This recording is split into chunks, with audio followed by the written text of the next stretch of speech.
Desde ahora y hasta las 20. Es momento de Animate. Un espacio para escuchar, charlar, crecer y sobre todo, para dejar atrás lo que nos detiene. Con la conducción de Aldo Gamba. Puedes llevar adelante un negocio y un proyecto de mega minería como lo desarrolla la provincia de Chubut a cualquier costo.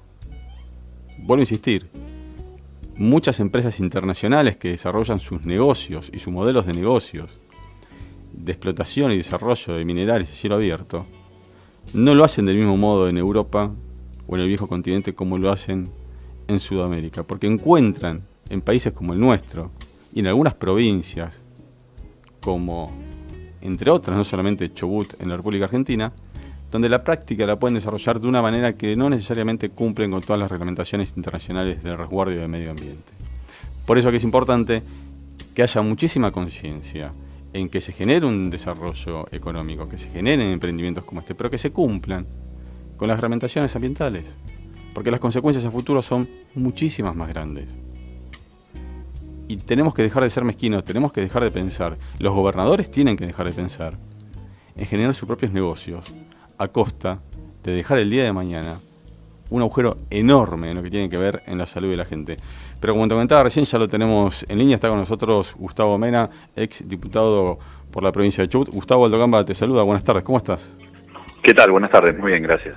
Gustavo, bueno, ex diputado por poquito tiempo, hace 15 días dejaste la banca. Sí, el 9 de diciembre, en el último recambio. En el último recambio. Gustavo, contame primero cómo viviste vos como chubutense y como legislador toda esta revuelta popular que se generó en la provincia por el proyecto de la mega minería que veníamos hablando. Es un tema acá muy sensible que tiene muchos años de tratamiento, digamos, porque en el año 2003 hubo una suerte de plebiscito en Esquel. Digo suerte porque fue algo acotado a la ciudad de Esquel, pero que tuvo un impacto político muy importante porque eso generó el dictado de una ley, o la aprobación de una ley, la 5001, que dispuso una restricción a este tipo de actividad. Es cierto también que dejó abierta la posibilidad de la zonificación, pero con una serie de pasos previos. Y es un tema que además genera una oposición muy fuerte en la sociedad, que ha estado en la agenda de los distintos partidos políticos, en las candidaturas. Sin ir más lejos, el actual gobernador de Chubut basó buena parte de su campaña a diputado nacional en el 2017, con quien me tocó competir a mí, sobre la base de comprometerse por la negativa a este tipo de emprendimientos. Y caminó impulsándolo, y sobre todo el modo en el que se aprobó la ley, casi yo diría en secreto, metiéndolo a último momento, subrepticiamente en el orden del día, sorprendió a todo el mundo y de hecho generó una reacción popular muy importante, que además también tuvo condimentos de violencia que por supuesto es condenable, que es inaceptable, que generó eso la quema de edificios públicos en Rawson, la Casa de Gobierno, que quedó prácticamente destruida, la sede del Superior Tribunal de Justicia, de la Procuración General, que quedaron absolutamente destruidas. Días después el ataque en Trelew al diario El Chubut, con todo lo que eso significa, ¿no? Un ataque que implicó prenderlo fuego, sin importar que adentro había personas trabajando y demás, y con toda la carga simbólica que tiene atacar a un medio de prensa, ¿no? En términos de libertad de expresión, de libertad de prensa. Así que la verdad que fue una situación propia de un gobierno que está desacreditado, que no tiene plan, que ha endeudado a la provincia y ha hipotecado las regalías hasta el 2030, que salió cuarto en las últimas elecciones, no llegó al 9%. Y pese a eso se empecinó en tratar este tema sin tener en cuenta que no hay licencia social, que es un tema que en todo caso requiere de muchísima discusión, debate, transparencia. Así que terminó de la peor manera, ¿no? Y generando y dando lugar a que 14 diputados que un miércoles votaron a favor, 5 días después tuvieron que votar en contra, ¿no? derogando esa ley. ¿Y a qué se debe? Primero, digamos, repudiamos, y te acompaño en eso, a los hechos de violencia. Lo que sí claramente uno puede pensar es que sin esos hechos de violencia, lamentablemente, no hubiese sucedido que la ley, como mencionas vos recién, se derogue y que se llame a un plebiscito, y que a lo mejor se trate en el mes de marzo. ¿A qué se debe, en tu interpretación, a esta maniobra? Porque hay que decirlo de esta manera, es una maniobra de poder aprobar este proyecto de megaminería de la forma entre gallos y medianoche, y con 14 diputados, como bien mencionás vos, que los cuales 7 después cambiaron su voto.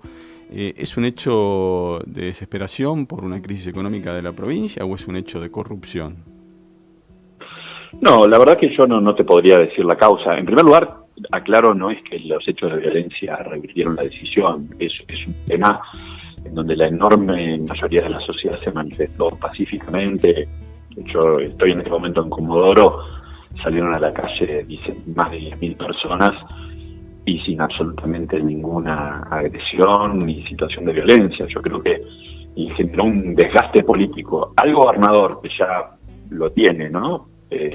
Pero otras figuras del peronismo, al intendente de Comodoro, al intendente de Madrid, yo creo que eso fue comprender lo que debieron haber comprendido días antes, fue lo que hizo revertir esta decisión. Hay otro actor acá, un protagonista muy importante que se hizo totalmente desentendido, que es el gobierno nacional, que no le ha prestado la menor atención a la provincia de Chubut, como a casi ninguna provincia argentina, porque tenemos un gobierno nacional totalmente unitario, porteño, antifederal, pero que en particular a Chubut, que en algún momento del año 2020 le llevó a deudar 3 sueldos, 3 masas salariales a sus empleados públicos, policías, docentes, personal de salud, jamás se involucró. Hay chicos que no han tenido, la mayoría de los chicos no han tenido clases en los últimos 4 años, y el ministro de Educación de la Nación no tuvo el protagonismo que tuvo acá el secretario de Minería de la Nación. Perdón, Gustavo, ¿cómo hace 4 años que no tuvieron clase o no tienen clase? Sí, entre días de paros por reivindicaciones, paros por falta de pago, prácticamente 2020, por ejemplo, hubo 5 días de clase. En el 2019, poco más de 50. Entre el 18, el 19 y el 20 no juntabas la cantidad de días de clase que la Ley Nacional de Educación exige para un solo año. Este año 2021 prácticamente las clases presenciales no se retomaron hasta después de mitad de año, y en realidad se retomaron en muy pocas escuelas, y también de un modo muchas veces testimonial. El problema de falta de infraestructura, falta de pago de sueldos. Chubut vive una tragedia educativa, y esto nunca mereció la atención que sí le puso el gobierno nacional a la cuestión de la minería, ¿no?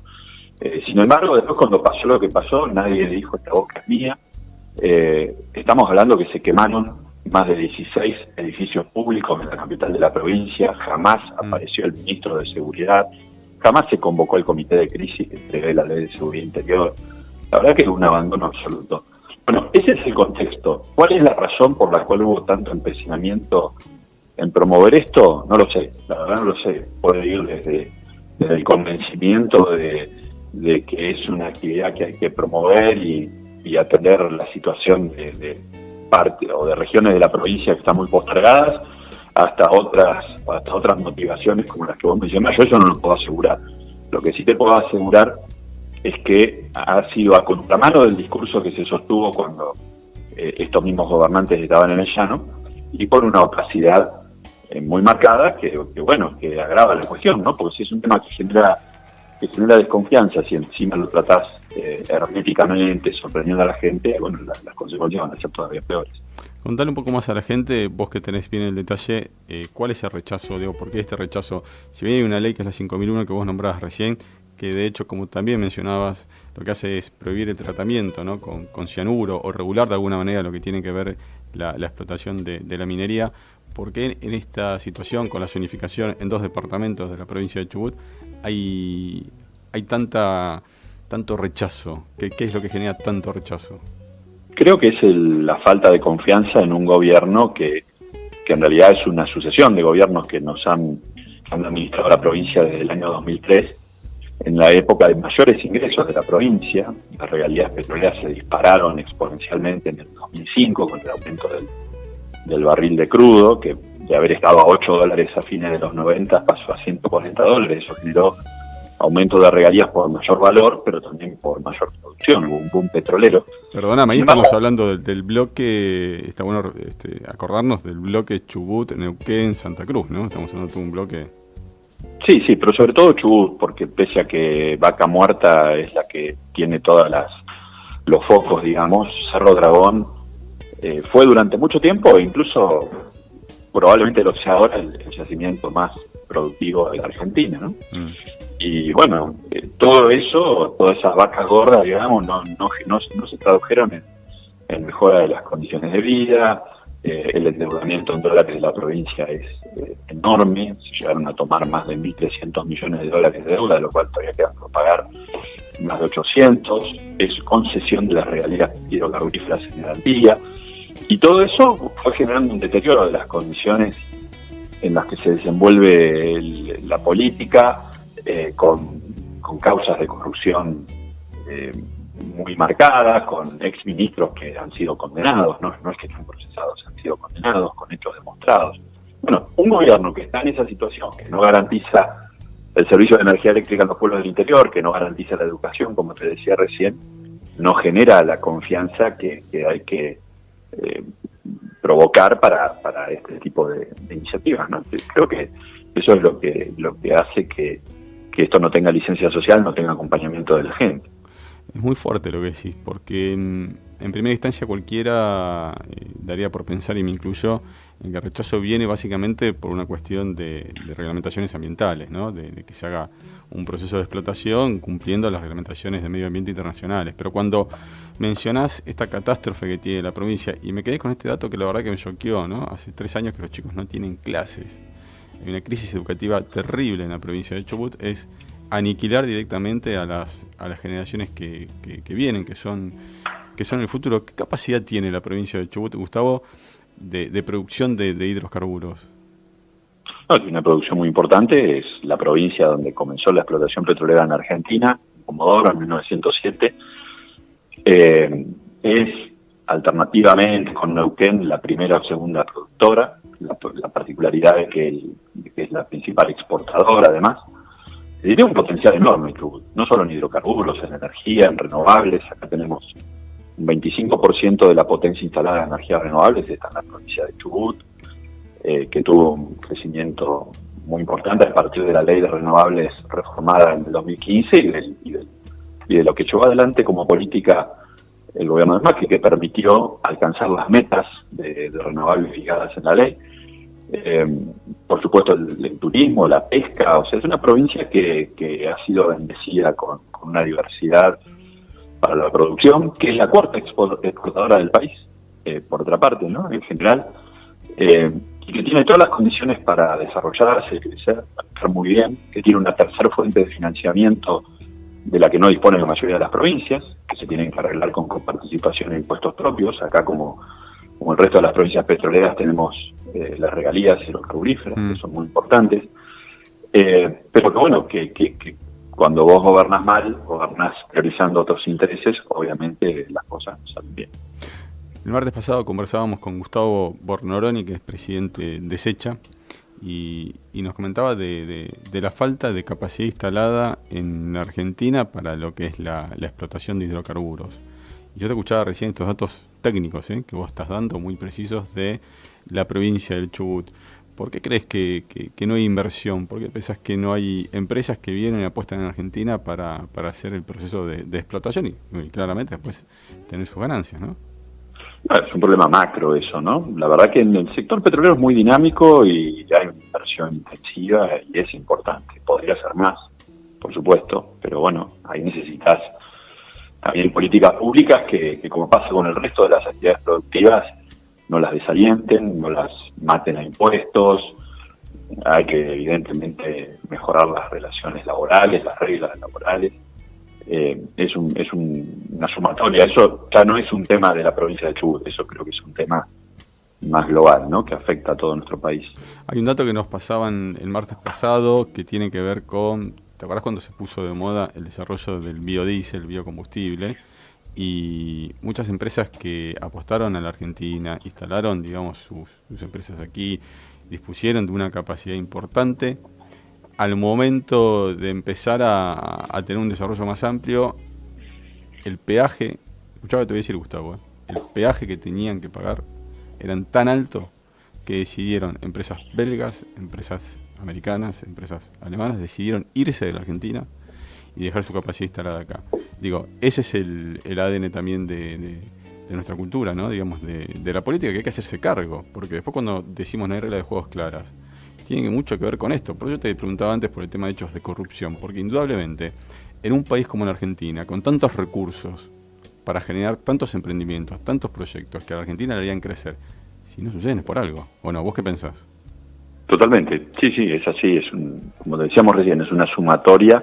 Está la macro, está la ética pública, está la previsibilidad, la seguridad jurídica. Bueno, vos entras a sumar y pese a tener toda esta diversidad, sobre todo de recursos, ¿no? De recursos naturales, que en algún momento fueron un diferencial, hoy no es tan así, no es lo que te define el desarrollo de un país.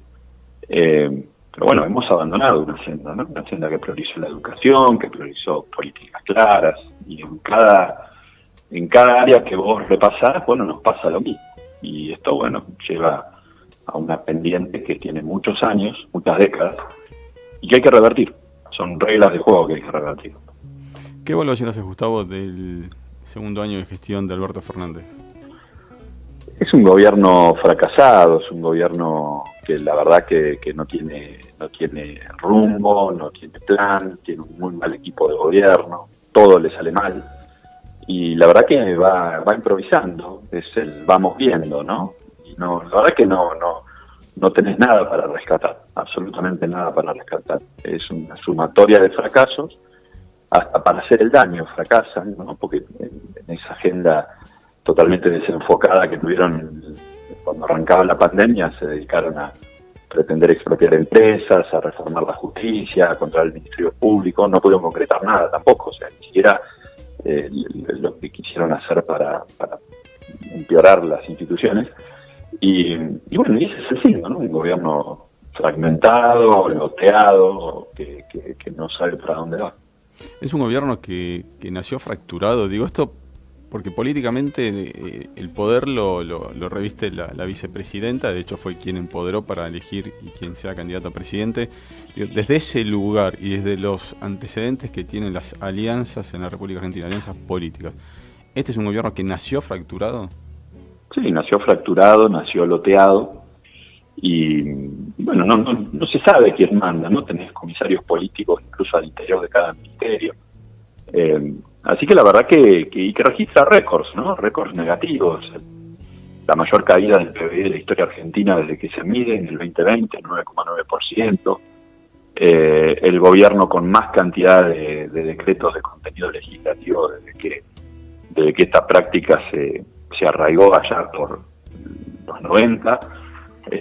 Llevamos, si no recuerdo mal, 173, lo cual lo pone en más de 80 por año, batió los récords de Carlos Menem, que no es poca cosa, y todo en esa senda, ¿no? Del éxodo de empresas multinacionales, del deterioro de algo que había sido muy positivo, como era la revolución de los aviones. Bueno, todo lo que vos tomás es negativo.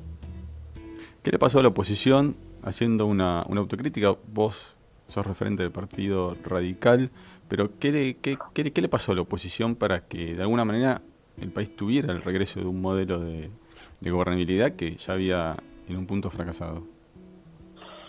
Bueno, hubo cosas que salieron mal, hubo un deterioro de la situación, sobre todo cambiaria, en un país que está muy comprometido, que tiene un déficit fiscal enorme, que a veces te hace tomar decisiones que no son simpáticas, pero creo que pese a todo, fue un gobierno que logró lo que no se lograba desde el 30, que es terminar. Un gobierno peronista nunca había terminado desde entonces, un gobierno no peronista, ¿verdad?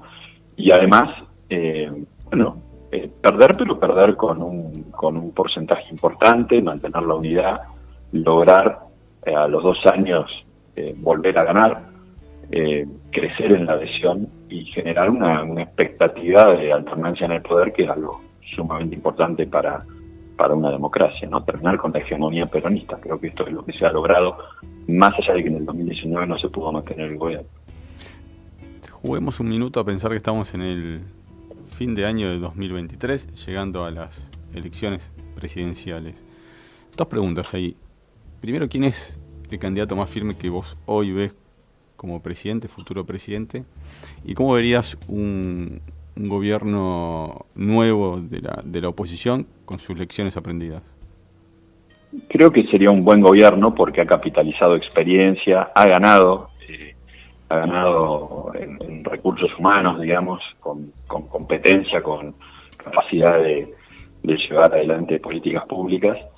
Y respecto a los nombres, creo que hay que despersonalizar un poco. Me parece que es muy prematuro hablar de eso, ¿no? Hay muchos liderazgos importantes en el radicalismo, en toda la coalición cívica, y me parece que hay una comprensión de que no podés adelantar ese tipo de debate, porque en Argentina hablar de 2 años es como hablar de 2 siglos en un país normal. Entonces tampoco tiene mucho sentido ponerse a especular con nombres o empezar ahora un debate que no nos conduce a nada y que, por el contrario, te separa, te divide, confunde. Parece que hay que esperar para eso. Te la cambio. Mira, te hago otra pregunta, pero que tiene que ver con 2 personalidades. Una es Martín Lustó y la otra es Facundo Manes. ¿Cómo ves a estas 2 personas que referencian el radicalismo dentro del partido, dentro del espacio? Son referentes importantes. Hay muchos. El radicalismo ha generado una importante cantidad de dirigentes que están en condiciones de asumir las responsabilidades más altas, ¿no? Ellos 2, pero también lo tenés a Mario Negri, lo tenés a Gerardo Morales, lo tenés a Alfredo Cornejo. Pero Facundo Manes es un outsider, un hombre fuera de la política que recién ingresa. ¿Cómo es eso, no? Una persona de la ciencia, del mundo científico. Bueno, toda ampliación, toda incorporación de figuras, de nuevos líderes es positiva. La de Manes, por supuesto, que es muy positiva, y ahí él logró revitalizar al radicalismo en la provincia de Buenos Aires, que en realidad fue con el esfuerzo de mucha gente, ¿no? Del actual presidente del Comité Provincia, Maxi Abad, y de muchísimos dirigentes que dieron esa pelea. Por eso te digo, a mí me gusta la personalización en la política, ¿no? Ni para bien, ni para criticar, ni para poner toda la confianza en los nombres. Me parece que lo importante es recuperar una noción de institucionalidad. No existen los líderes providenciales. Argentina viene fracasando desde hace mucho tiempo, entre otras cosas, por creer que alguien mágicamente nos va a resolver los problemas que tenemos. Los que tenemos son muy profundos, son muy graves, son estructurales. Por supuesto que necesitamos líderes con coraje, con fuerza, con capacidad, pero también necesitamos un soporte de programa, de pensamiento, de ideas, porque si no, después ganas elecciones y fracasas en el gobierno. Y de planificación a mediano y largo plazo, ¿no, Gustavo? Cosa que en Argentina es muy difícil. Sí, recuperar la idea de mediano y largo plazo, que Argentina la tuvo y nos permitió ser grandes, y después la abandonamos. Perfecto. Gustavo, muchísimas gracias y que pases un muy pero buen fin de año y comienzo del 2022 con todo. Bueno, muchas gracias para vos también, ¿eh? Un abrazo grande. Hasta luego, gracias.